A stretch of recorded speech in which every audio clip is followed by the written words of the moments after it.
ఇలాంటి మరెన్నో అప్డేట్స్ కోసం ఫేస్బుక్, ఇన్స్టాగ్రామ్, యూట్యూబ్లో ఫాలో అవ్వగలరు. Like, share, subscribe. ఇండియాలో ఉన్న ఏ మూలకైనా కొరియర్ పంపించాలనుకుంటే అతి తక్కువ ధరతో మన సాహితీ కొరియర్ సర్వీసెస్ వాళ్ళు పంపించగలుగుతారు.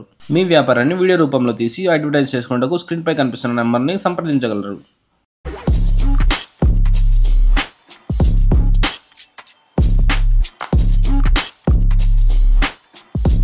మనం చేసే పని శ్రద్ధతో చేయకపోతే ఆ పని దేనికి పనికిరాదు. అలానే ఇలాంటి లిక్విడ్ టెంపర్ గ్లాస్ కూడా మాలాంటి ఎక్స్పర్ట్స్ దగ్గర మాత్రం వేయించుకోవాలి. ఎందుకంటే ఈ లిక్విడ్ వేయడం చేత కాకపోతే ఆ లిక్విడ్ మొత్తం వాల్యూమ్ బటన్స్ లెక్కి, స్పీకర్ గ్రిల్స్ లెక్కి, ఛార్జింగ్ పోర్ట్లోకి వెళ్ళిపోయి మొబైల్ దేనికి పనికి రాకుండా తయారైపోతుంది. ఇలాంటి కంప్లైంట్స్ మన రాయచోటి సాహితీ మొబైల్స్లో ఎప్పుడు లేవు. ఎందుకంటే ఈ టెంపర్ గ్లాస్ వేయడంలో మేము చాలా ఎక్స్పర్ట్స్. మీరు ఇలాంటి లిక్విడ్ టెంపర్ గ్లాస్ వేయించుకునే ముందు మంచి ప్రొటెక్షన్స్ అన్ని కవర్ చేసి మాత్రమే మనం టెంపర్ గ్లాస్ వేస్తాం. మన షాప్లో కాకుండా మీరు బయట ఎక్కడ వేయించుకున్నా సరే ఫస్ట్ అబ్జర్వ్ చేయండి, వాళ్ళు మంచి ప్రొటెక్షన్స్ యూజ్ చేసి టెంపర్ గ్లాస్ వేస్తున్నారా లేదా అని చెప్పి. మన రాయచోటి సాహితీ మొబైల్స్లో ఎటువంటి మొబైల్స్ కైనా యాక్సెసరీస్ దొరుకుతాయి. మన షాప్ అడ్రస్ సాహితీ మొబైల్స్, పేరంబార్ ఎదురుగా బస్ స్టాండ్ రోడ్, రాయచోటి.